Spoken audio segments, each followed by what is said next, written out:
Bienvenidos a una emisión más del Derecho a Disentir, el programa de Justicia TV en el que analizamos con estudiantes de diversas carreras y universidades algunas de las sentencias más relevantes de la Suprema Corte de Justicia de la Nación.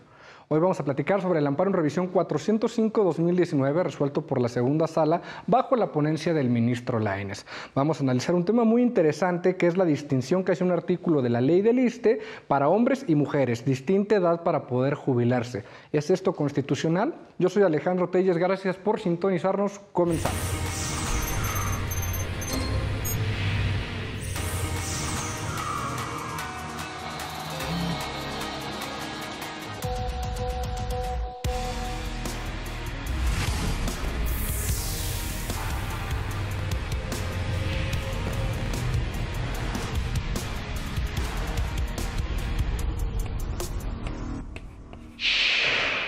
En este asunto, un hombre solicitó ante el ISSSTE el otorgamiento de una pensión jubilatoria, aduciendo que con su edad y años de cotización sería procedente la concesión respectiva en el supuesto de que fuera mujer. El instituto negó la pensión, pues no cumplía con los requisitos previstos en la ley. En la revisión, la segunda sala analizó si dicha distinción era constitucional. En la sentencia se sostiene que las condiciones que generan discriminación laboral y el doble rol social que históricamente se atribuye a las mujeres obligan al Estado a implementar medidas tendientes a disminuir esas condiciones de desigualdad. En tanto dichas condiciones no desaparezcan, también se encuentra obligado a implementar otro tipo de medidas que tiendan a favorecer a las mujeres en relación con el ejercicio efectivo de los derechos laborales que les corresponden. Para platicar sobre este tema nos acompañan Josué Montiel, de Economía, de la Ibero Puebla, Jacqueline Antúnez, de Derecho de la UAM, Tito Ortiz, de Ciencias Políticas del ITAM, así como Jessica Gasparillo, de Derecho de la Universidad Autónoma del Estado de Morelos. Qué gusto tenerlos por acá, qué gusto tenerlos por acá. Y pues sí, ya como teníamos ganas, vamos a empezar con la plática de esta sentencia que a mí la verdad me parece muy relevante, que toca algunos puntos que están muy en boga en la sociedad actualmente. Jacqueline, empezamos contigo, bienvenida por primera ocasión, si no me equivoco, el derecho a disentir. Platícame, ¿qué te pareció la sentencia? ¿A favor, en contra y por qué? Yo estoy a favor de la sentencia, puesto que es cierto lo que dice el juez, la mujer se encuentra todavía, a pesar de que ha disminuido la desigualdad entre hombre y mujer, todavía hay una brecha muy grande que debemos trabajar en ello. Sin embargo, pienso que debe analizarse si de verdad está cumpliendo el objetivo que es de la mujer, darle un trato preferencial por esta doble función que juega entre el rol de ser mamá, de ser cuidadora, pero si se está cumpliendo ese objetivo, ¿no? Eso es lo que tendríamos que analizar. Y me parece muy interesante este punto que tocas porque en efecto, como tal, acá lo que se está haciendo es analizar cuál fue el razonamiento detrás del legislador para otorgar una mayor protección a la mujer, ¿no? Y esto se debe contrastar con un análisis práctico de cuáles son los efectos que en realidad está generando la norma. Seguro regresamos a este punto en breve. Tito, qué gusto tenerte por acá. Bienvenido al Derecho a Disentir. A ver, platícame, ¿qué te pareció la sentencia? ¿Qué puntos destacarías para que abordemos más adelante? Sí, ¿qué tal, Alejandro? Mira, yo creo que la sentencia es correcta en el sentido de que le niega al quejoso esta protección que buscaba incrementar al reducir pues, el número de años y tener acceso a la jubilación. Pero creo que la sentencia se queda limitada en un sentido, y es que creo que hay poco cuestionamiento o más bien nulo sobre si efectivamente estos 2 años de diferencia que hay entre hombres y mujeres son suficientes para compensar estas condiciones de desigualdad material a los que se hace referencia en el amparo y en su revisión, o si de plano quizás hasta sería bueno considerar si el legislador debió incluso haber ampliado aún más esa brecha y de repente que en vez de que hayan sido 2 años, quizás 1 más o 5, porque los datos pareciera que están indicando que la brecha en realidad es mucho más amplia y merecería incluso una diferencia mayor. Yo creo que si ahora contrastamos con los datos que estamos teniendo poco a poco de la pandemia y de cómo ha agravado la situación económica y laboral de las mujeres, pues definitivamente es muy diferente a las que estaban cuando se revisó este amparo y también incluso cuando se hizo esta reforma del artículo 60 de la ley del ISSSTE. Entonces yo creo que ahí queda una tarea pendiente para el legislador y quizás para algún segundo recurso de revisión en la Corte. Claro, claro, tienes razón, porque sí, en efecto, para poner en contexto a la gente que nos acompaña en casa, son 2 años la distinción para que se pueda jubilar un hombre y una mujer, ¿no? Y pues sí, todo el tema argumentativo detrás suena muy padre, pero como bien lo dices, pues 2 años en realidad son suficientes. ¿De qué tipo de protección estamos hablando, no? Seguramente también regresamos a este punto en breve. Josué, qué gusto tenerte por acá. A ver, platícame, ¿a ti qué te pareció la sentencia? ¿Qué tal, Alejandro? Pues mira, yo estoy de acuerdo con lo que resuelve. Creo que sí está bien el que se le niegue al quejoso este beneficio que peleaba. Toda vez que sí, en la actualidad, las condiciones para las mujeres son muy diferentes para los hombres. Tenemos una brecha inclusive salarial entre hombres y mujeres que oscila a más o menos el 15%. Y eso nos deja muy claro que tenemos una gran distinción entre un sexo y otro.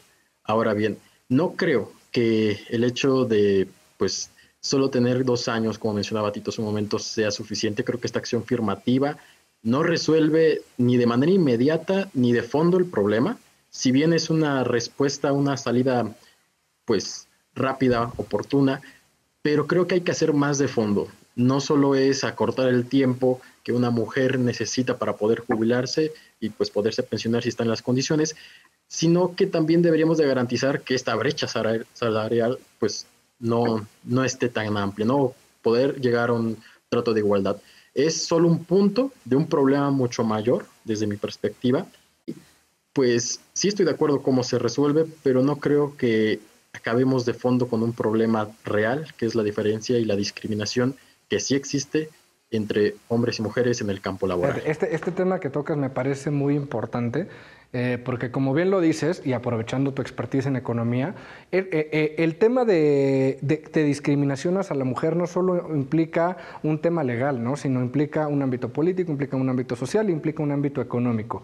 Para poner un ejemplo, hay un estudio que hicieron tanto Posner como Becker de cómo la institución del matrimonio francesa estaba fijada toda la regulación, toda la normativa, para proteger un esquema en el que el hombre era el que trabajaba y la mujer se quedaba en casa, ¿no? O sea, esto ya no se ajusta a la realidad y tenemos, porque de ahí viene también, y desde Roma, ¿no? Viene todo nuestro sistema de procuración del matrimonio, de ese entendimiento de roles sociales. Ya no funciona así, tenemos que cambiar la forma en la que están hechas nuestras leyes, porque la realidad política, social y económica es distinta, ¿no? Y parece que sí, tenemos un deber de ir actualizando nuestras normas conforme a esto, pero regresamos enseguida con ese punto. Y Tari, qué gusto tenerte por acá, bienvenida a El Derecho a Disentir. Platícame, ¿a ti qué te pareció la sentencia, a favor o en contra? Hola, buenas tardes. Yo estoy muy a favor. Analizando la sentencia, me parece muy importante y me admiro de el reto que tuvo el legislador al emitir esta sentencia, porque sabía, yo supongo, los pros y contras que traía el publicarla, ¿no? Y estoy a favor porque también las mujeres, tanto hombres como mujeres, debemos de ubicarnos a nuestra realidad social. Estamos en una sociedad que está en constante cambio, y lo que él hizo en el año fue como hacer la sentencia de acuerdo a lo que estaba como sucediendo por lo de la reforma. Y creo que, como comentaban, que existiera un segundo estudio, ya que pues sigue constante cambio, y se me hizo muy interesante. Y creo que la ley debería ser, hay igualdad en la ley y debemos hacerle frente a esta ley todo. Ok, quisiera primero, Jackie, si puedes platicarme un poquito, ¿cuál es este doble rol social que juega la mujer, o de qué estamos hablando cuando hacemos referencia a este doble rol que tienen las mujeres? Sí, miren, desde cuando emitieron la sentencia en el 2007, 2008 me parece, señalaba que la mujer jugaba un papel un doble rol en la sociedad. Este doble rol, ¿a qué se refiere? Que las mujeres después del trabajo tienen una doble jornada porque llegan al hogar y tienen que hacer la comida, cuidar a los niños. Incluso hay mujeres que deciden trabajar medio tiempo. ¿Por qué? Porque no hay nadie que les cuide a los hijos. Y digamos, ahorita ha cambiado. Hay muchas mujeres que no quieren tener hijos.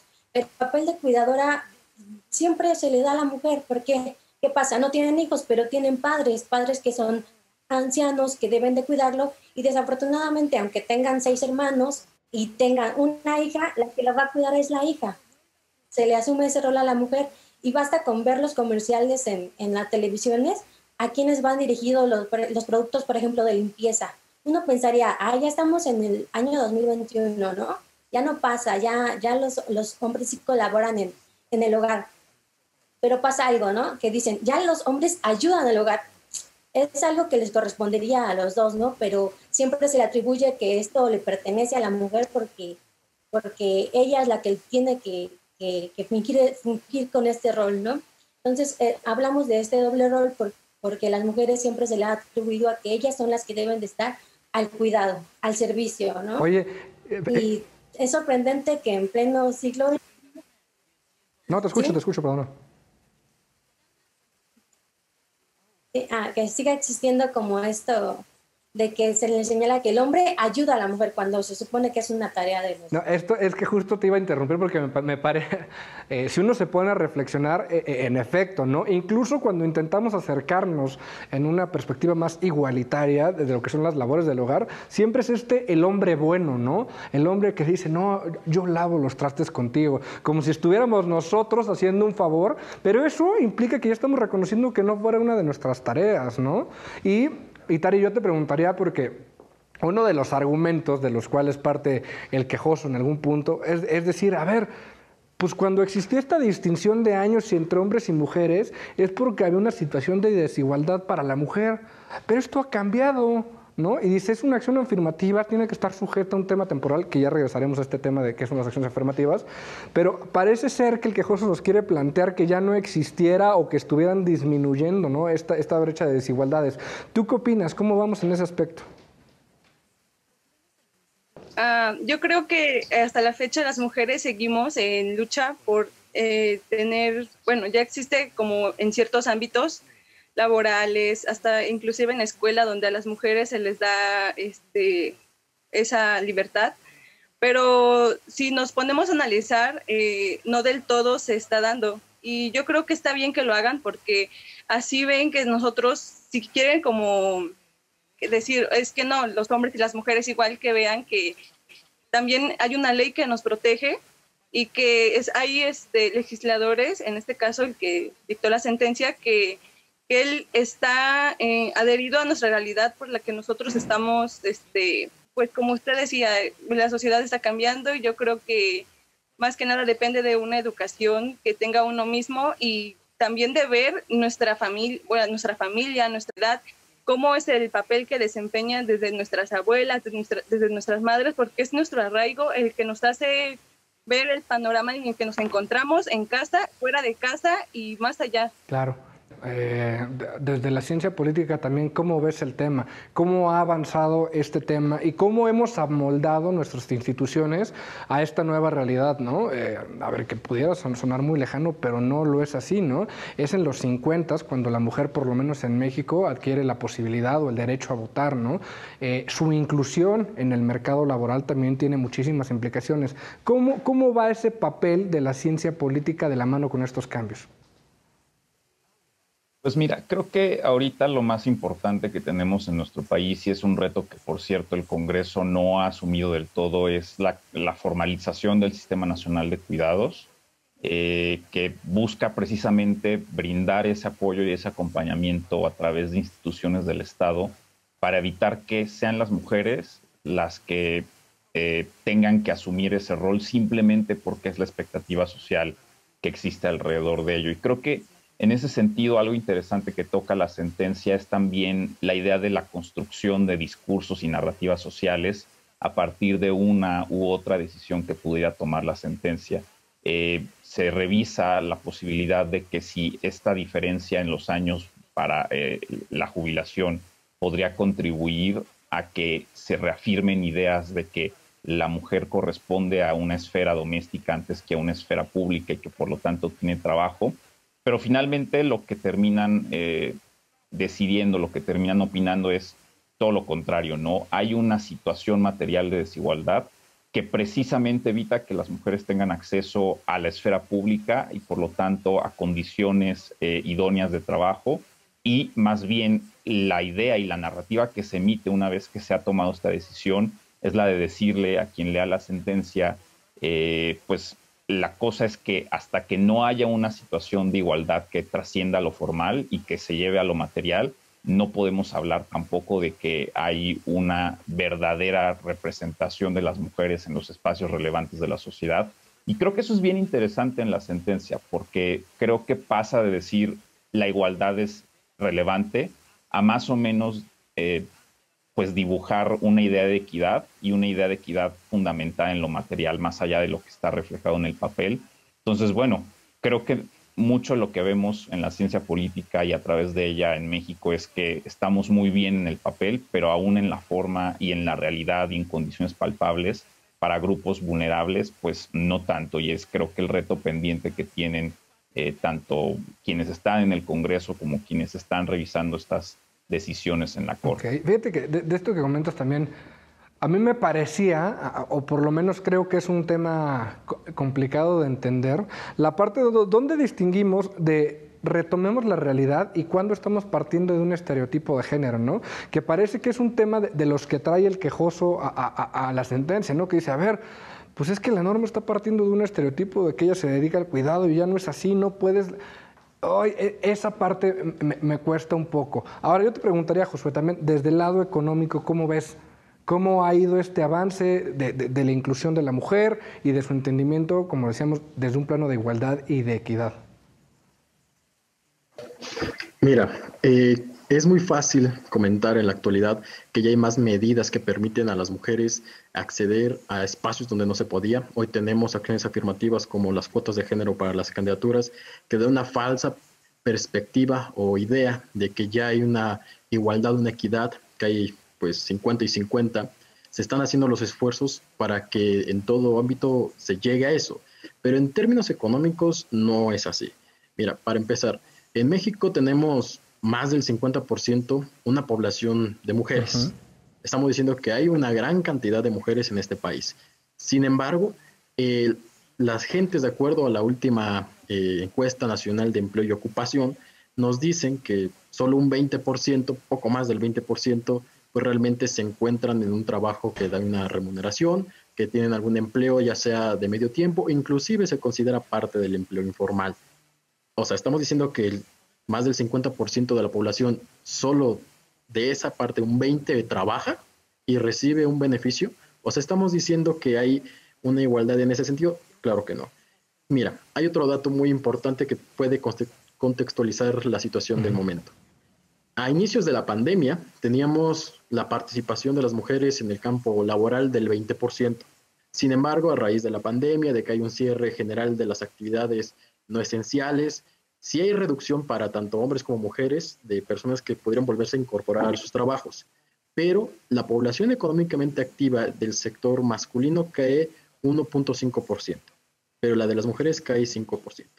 O sea, hay una diferencia muy notoria de que entran más fácil los hombres a volver al campo laboral, o sea, hay una reinserción más sencilla en comparación con las mujeres.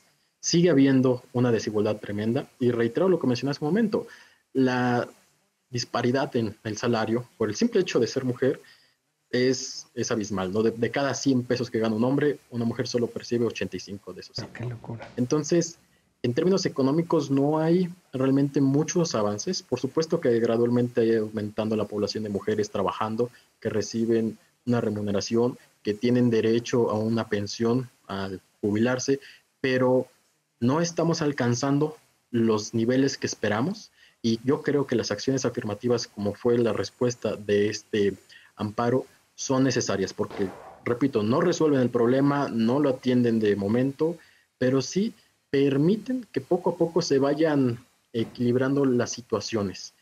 Yo creo que en esa situación estamos desde el punto de vista Qué económico. interesante estos datos que pones en la mesa y qué escalofriantes, ¿no? Porque, a ver, y yo te preguntaría, Jackie, ¿por qué no podemos obviar ni dejarlo al lado que hay muchas voces que no están de acuerdo ni con estas medidas de protección reforzada, ni con el tema de acciones afirmativas, ¿no? Y tal cual, pues nos lo topamos en todos lados, en redes sociales, en la calle, gente que no está de acuerdo con que tenga que haber un 50% de mujeres en el Congreso o en órganos de representación o en general en órganos gubernamentales, ¿no?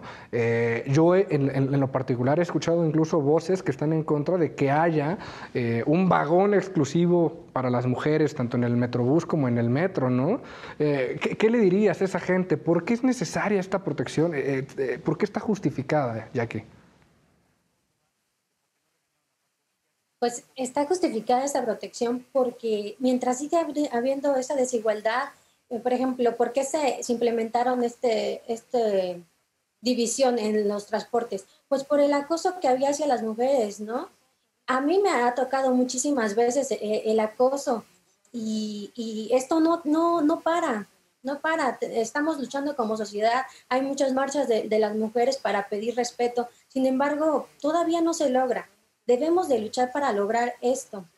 Y como hombres también deberíamos todos como sociedad cambiar nuestra forma de pensar, ¿no? Dejar de estos estereotipos, esos roles, cambiarlos como sociedad y entonces solo así podría ahora sí pensarse incluso en un trato igual, porque mientras esto no pasa, viene a mi mente, por ejemplo, una imagen que habla sobre la igualdad y la equidad, ¿no? En la igualdad, un hombre que es alto y puede alcanzar a ver perfectamente.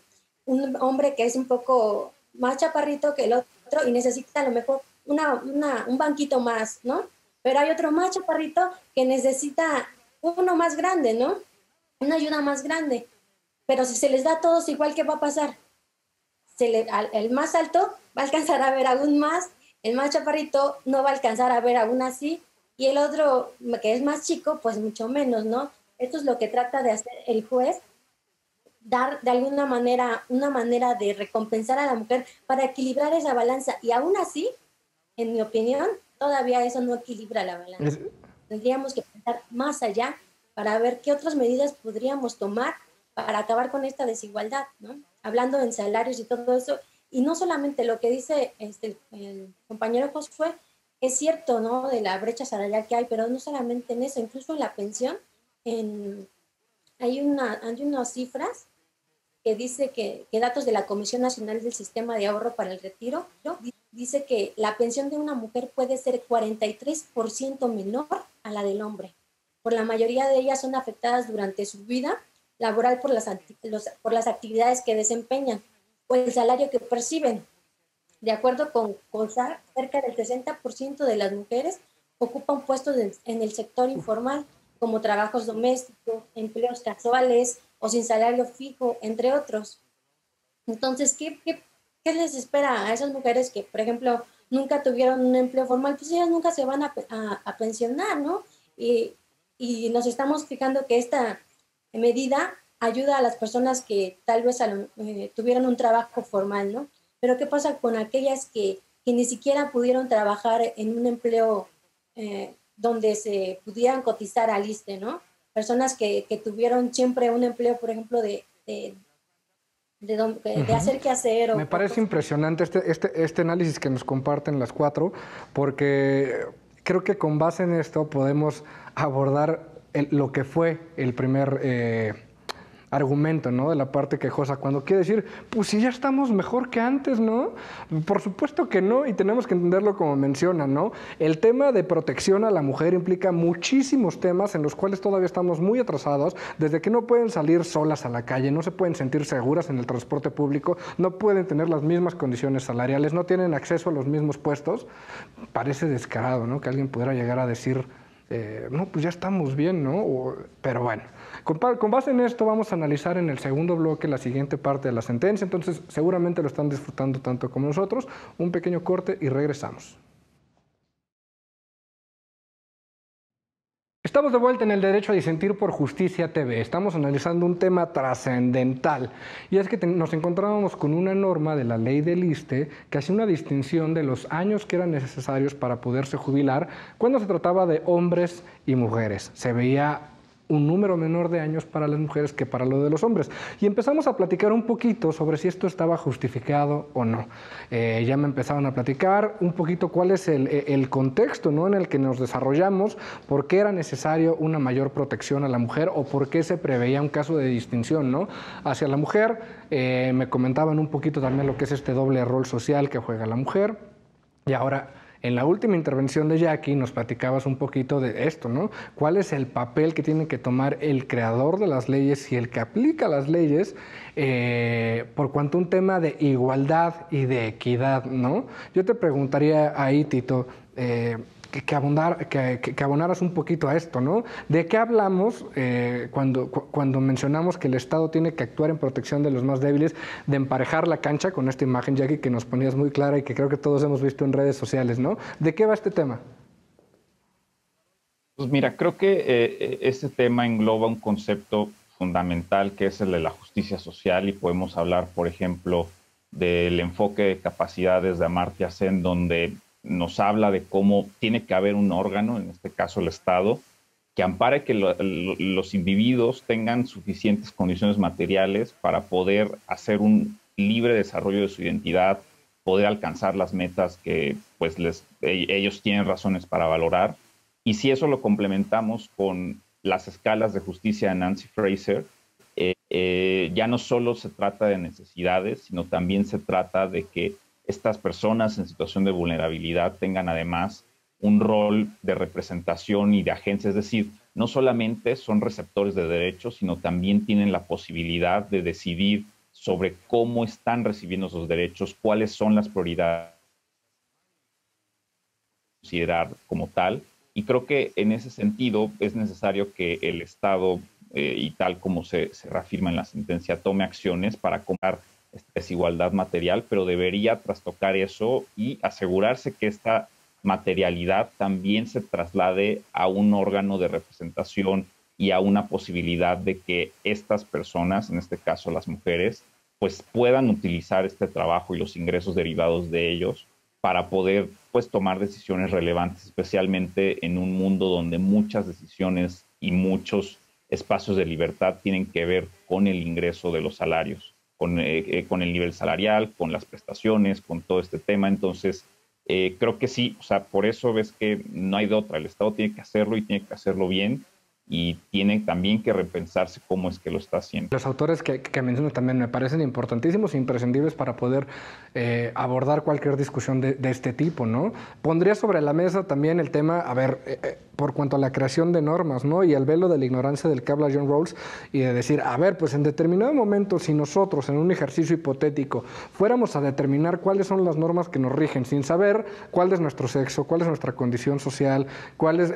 Definitivamente haríamos un marco normativo que protegiera a estas personas, ¿no?, sabiendo que nos pudiéramos encontrar en cualquiera de estos niveles de desigualdad. Y ahora, en lo que mencionabas también, en efecto, no podemos hablar de libertad, no podemos hablar de meritocracia, no podemos hablar del libre desarrollo de la personalidad sin hablar de ciertas condiciones mínimas que tiene que tener el individuo para poder desarrollarse, ¿no? Y es ahí, creo yo, la importancia de poder dotar a la mujer de una situación de igualdad en la que pueda desarrollarse, como bien lo mencionabas, con un nivel salarial que le permitiera tomar determinado tipo de decisiones. Josué, en esta misma lógica sobre cuál debe ser el papel del Estado ante las injusticias o ante estas desigualdades, ¿tú qué opinas?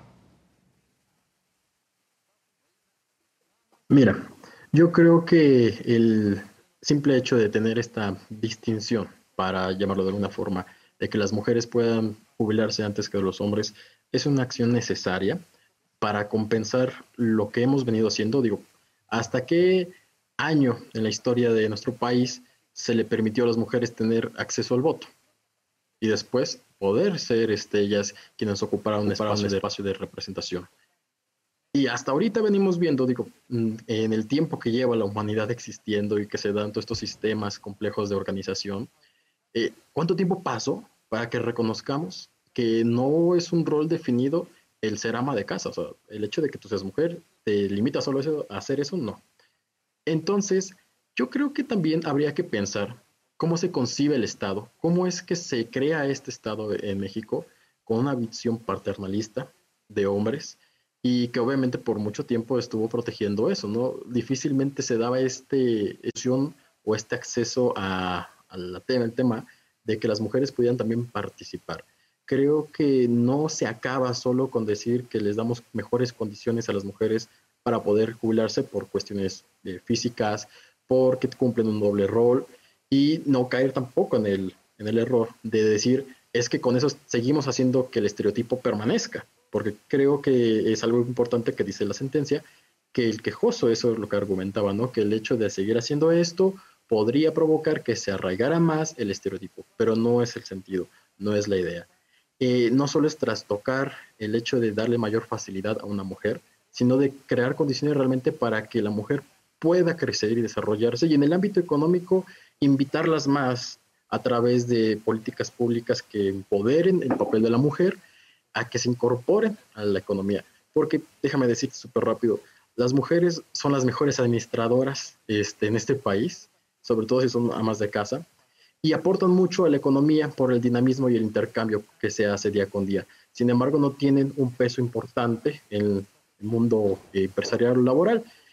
Qué impresionante este tema que tocas, porque cada que me lo pones en contexto me cuesta verlo, ¿no? En efecto, de cuántos miles de años hablamos y de qué periodo tan pequeño de tiempo es el que nos estamos ocupando de esta desigualdad, ¿no? O sea, pues sí, si uno lo pusiera en esta escala se da cuenta que la lucha y los alcances de esta lucha tal vez llevan poco tiempo, ¿no? Y Tari, ¿a ti qué te parece este tema que mencionábamos de un Estado que tiene que desaprenderse de una situación de neutralidad y de decir, pues yo los trato iguales a todos, ¿no? Seas mujer, seas hombre, seas cualquier grupo en el que te identifiques, a decir, no, el Estado tiene que actuar en ciertas situaciones para alcanzar una igualdad de oportunidades. ¿Te parece bien esto? Sí, ya que, por ejemplo, pues al final hay... Siempre no va a haber gente que va a estar de acuerdo y gente que no va a estar de acuerdo. En su libro, Hans Kelsen, en su libro de qué es la justicia, nunca se definió la justicia como tal. Y creo que nosotros vamos encaminados más o menos a eso, o si lo comparamos con lo que está pasando, cuando el Estado hace algo, es como de que critican y a veces no, porque depende de qué postura lo estemos viendo nosotros. También depende de las situaciones en las que nos encontremos, de qué forma actúe sobre la sociedad, sobre nosotros. Y creo que es importante, ya que las personas que, los que están, los que hacen las leyes, todo eso, pues se supone que son personas que nosotros elegimos por medio de nuestro voto. Se supone que esas personas conocen y las necesidades de cada sociedad. Y cuando ellos hacen todo este tipo de proyectos o la iniciativa de una ley o la reforma de una ley, etcétera, etcétera, pues creo que es importante, ya que ellos tienen el conocimiento previo de lo que está pasando, la situación, por qué lo están haciendo y a las situaciones que se están enfrentando y que estamos enfrentando, ya que estas nacen por medio de una necesidad de la sociedad. Ya no me acordaba de ese libro de Kelsen en el que quiere preguntarse, ¿no? Pues qué es la justicia y termina entendiendo que es una pregunta tan complicada que te puede llevar al grado de indeterminismo que sería qué es la felicidad, ¿no? Lo menciona él. Y dice, pues sí, al parecer hay un indeterminismo de ciertos conceptos o a los cuales no podríamos llegar a un acuerdo social, y dice que quedarían en el individualismo de lo que entendemos, cosa que no comparto. Pero esto nos lleva, Jackie, tú que nos trajiste este tema a la mesa, pues ahora danos tu opinión, ¿no? ¿Cómo vamos construyendo entonces este tema de justicia social? ¿Hasta dónde tenemos que permitir al Estado que se involucre en estos temas? Porque del otro lado también hay quien menciona que ningún paternalismo por parte del Estado está justificado y ningún tipo de decisiones como en de cuota de género tendría razón de ser. Incluso hay quien dice, pues el contrato social que firmamos no le daba esta facultad para proveer de condiciones distintas a la mujer. ¿Tú qué opinas de esto? Pues a mí me parece muy preciso lo que hizo el juez al resolver esta sentencia, que en lugar, que él dice, él señala incluso que el dar un trato igualitario en este caso sería injusto, ¿no? Entonces, aquí implementar la equidad, lo que trata, a veces no nos podemos a pensar que lo que trata la equidad es promover la igualdad, sin importar el sexo, la cultura, los sectores económicos a los que pertenecen, y esto suele relacionarse con la justicia social, ya que esta defiende las mismas oportunidades para todos los individuos. ¿Qué más quisiera yo que pudiéramos ser, ¿no? Como el país de Finlandia, en donde sí hay las mujeres sí es 50% y 50% hombres, y allí se puede tomar ya que sea trato igual a los demás porque están en las mismas condiciones, pero mientras nosotros no estamos en las mismas condiciones, por eso es necesario implementar estas medidas. Yo creo que lo ideal sería perseguir eso, ¿no? Que se pueda de verdad implementar una igualdad, pero pues que esté equilibrada la balanza, ¿no? Para que se pueda hacer eso. Es lo que deberíamos de buscar. Me parece muy interesante, y voy a retomar uno de los temas que tocaba Tito y que dejó sobre el tintero, que es el tema de representatividad, porque de ahí viene otra pregunta mucho más interesante también de cómo entendemos la composición de nuestros órganos, ¿no? Me voy al caso específico del legislativo, ¿no? Y aquí hay dos posturas muy claras: que lleguen las y los más preparados, o si como tal atiende a ser un órgano de representación al cual tenemos que dar acceso a grupos en situación de vulnerabilidad, y también, o sea, ya vimos indígenas, grupos afrodescendientes, etcétera. Me parece una pregunta bastante interesante, y si no les parece mal, después del corte vamos a regresar con este y otros temas más. No se vayan, nos queda todavía un bloque de El Derecho a Disentir por Justicia TV. Estamos de vuelta en El Derecho a Disentir por Justicia TV, ya el último bloque con el que vamos a cerrar esta muy interesante discusión sobre una de las sentencias de la segunda sala de la Suprema Corte, ¿no? Para recopilar un poquito de lo que hemos hablado, analizamos si esta distinción entre hombre y mujer era constitucional o no. Ya platicamos un poquito sobre lo que son las medidas afirmativas, sobre lo que son estas medidas de protección reforzada hacia la mujer, y me platicaban ustedes que en efecto, ¿no?, hay ciertos escenarios en los que el Estado tiene que alejarse de su neutralidad para poder proteger a estos grupos, ¿no? Y con eso creo que me queda claro el por qué están a favor de la decisión que toma la Suprema Corte, ¿no? Que es decir, esta distinción está justificada. ¿Por qué? Porque está tratando de atender a una situación de desventaja en la cual se encuentra la mujer en el ámbito laboral, entendiendo su doble rol social, etcétera. Y esto nos llevó a otras preguntas que puso Tito sobre la mesa, muy interesantes, ¿no? Y era hasta dónde tiene que actuar el Estado y hasta dónde podemos permitir que vea por estos grupos. En específico, hablábamos de lo que son los órganos de representación y de lo que es nuestro gobierno. Y Tito, te dejé la pregunta así tal cual. A ver, ¿cómo los conformamos? ¿Tienen que llegar los más preparados o tiene que atender a ser un grupo de representación de todas y todos los grupos ahí representados? Pues yo creo que lo principal debería ser, tal cual como su nombre lo indica, una democracia representativa, y esto implica que si las condiciones del país son de tener, por ejemplo, una clase media altamente preparada, pues eso debería verse reflejado en el Congreso. La realidad es que no es así. En el país vemos un montón de desigualdades territoriales, por brechas de género, sociales. Entonces, yo creo que eso es algo que tiene que verse reflejado en la composición de quienes integran el Congreso, y principalmente ahí entendemos de estas desigualdades materiales que también se traducen a desigualdades en el acceso a espacios de decisión, cómo es que estos grupos no la tienen tan fácil para poder entrar. Entonces, yo creo que ahí justamente lo que se tienen que hacer son medidas afirmativas para permitir que estos grupos sí tengan una posibilidad efectiva de acceder, porque una cosa es decir, cualquier mayor de 18 años cumpliendo algunos requisitos puede competir en elecciones, y otra cosa es decir, esas personas efectivamente pueden ganar las elecciones.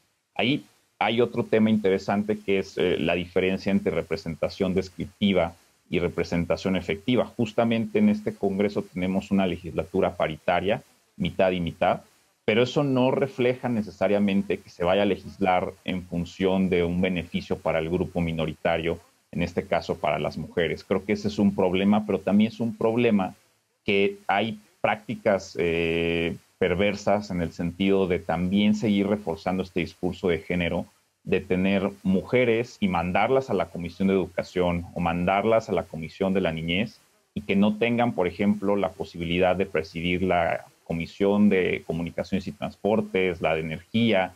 Es decir, tienen que estar presentes en espacios relevantes, así sean los estereotípicos de género o todo lo contrario, y creo que eso es la siguiente discusión que deberíamos tener ahora que ya llevamos algunas legislaturas pues perfectamente paritarias, para que efectivamente pues haya esto en la realidad palpable en condiciones de mejora para los grupos minoritarios. Híjole, qué importante tema que tocas, porque en efecto, y había un libro que lo mencionaba Appiah y decía, el hecho de ser parte de un grupo no te da derecho a hablar por todo el grupo, ¿no? El hecho de que una persona sea indígena, no por eso ya está dotado para hablar por todos los indígenas, ni como lo mencionabas, ¿no? El hecho de que llegue una mujer significa que va a hablar a nombre de todas las mujeres.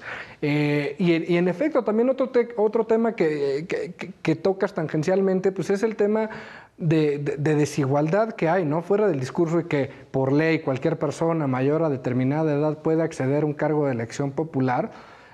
Pues lo cierto es que detrás hay muchos factores de desigualdad que no permiten que esa lucha por esos escaños o por esos espacios de representación sea igualitaria, ¿no?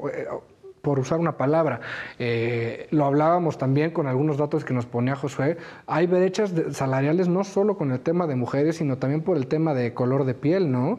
Y son datos que hemos visto últimamente que son alarmantes y que tenemos que tomarlos en cuenta a la hora también de hacer normas que le den espacio a esos grupos. Josué, ¿tú qué opinas entonces? ¿Los más preparados o vamos a hacer órganos de representación? Mira, yo creo que se requiere tener una representación plural, no dejar a ningún, si es posible, ningún grupo fuera. Yo entiendo la preocupación de algunos de decir, es que luego llegan actores distintos del género, del grupo, que no van lo suficientemente preparados, ¿no? Y eso me preocupa, que no esté lo suficientemente representado. Creo que es natural ese punto que te preocupe, pero creo que aquí la responsabilidad debería de caer en los partidos políticos, que son los que abanderan, que te den los cursos de capacitación, que te adiestren. Digo, tenemos el tiempo de entre una campaña y otra para prepararnos, para ser más profesionales en la función si es que llegamos a un espacio público. Y digo, creo que ahí podríamos solventar esa parte, ¿no? Entonces, los que militan en los partidos tendrían que exigirle a sus dirigentes de que, oye, necesitamos un plan real de capacitación y formación política, ¿no? O inclusive uno como ciudadano podría buscar la manera de prepararse, de estar lo mejor preparado para un cargo de esta magnitud. Yo creo que se requiere este tipo de acciones para garantizar una pluralidad. Yo creo que se requiere una pluralidad del pensamiento y una unidad en la acción. Es necesario que esté en la representación. Lo que vive un sector no es lo mismo que padece otro. Inclusive creo que debería de haber más acercamiento de los institutos políticos como los partidos, también del INE, de crear campañas o cursos permanentes para la profesionalización de la política. Creo que de esa manera podemos solventar eso, pero no en ningún motivo yo creo que deberíamos de dejar de dar esa representación a indígenas, a jóvenes, por supuesto que a mujeres. En fin, creo que se debe de haber una combinación de estos sectores, también la experiencia con la juventud, y en lugar de solo cubrir cuotas por cubrirlas con cualquier perfil, ¿no? Debería de haber una proyección distinta. Se requiere porque se necesita tener todas las perspectivas en este país diverso y plural. Justamente, tienes toda la razón. Y Tari, con todos estos argumentos que hemos tenido a lo largo de estos 3 bloques, regálame tus conclusiones, por favor. Bueno, estamos en un país que tenemos capacidad todos como sociedad. Retomando lo que decían los compañeros sobre los representantes, creo que hay veces que las personas se dejan llevar más, no sé, por popularidad, por el sueldo en ocasiones, y me ha tocado ver en casos donde los grupos indígenas, por ejemplo, pues seleccionan a uno, pero en realidad no es él, hay otro detrás de él trabajando que ni siquiera podría tener como empatía sobre esos grupos, sino simplemente lo hace como para mantener cierto poder, porque en la mayoría de los pueblos indígenas lo único que requieren es poder, más sin embargo no se enfocan más en las necesidades que ese grupo vulnerable necesita. Y bueno, creo con la conclusión de todo esto que hemos analizado, se me hace una sentencia muy interesante.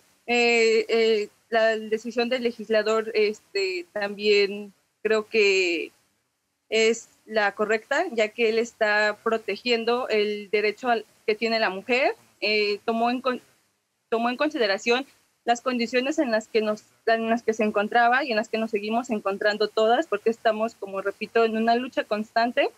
Y no creo que sea el único reto en el que nos enfrentemos, sino que existen varios retos en los que nos enfrentamos. Y me parece muy interesante. Ojalá todas las mujeres conocieran sobre esto y que supieran que pueden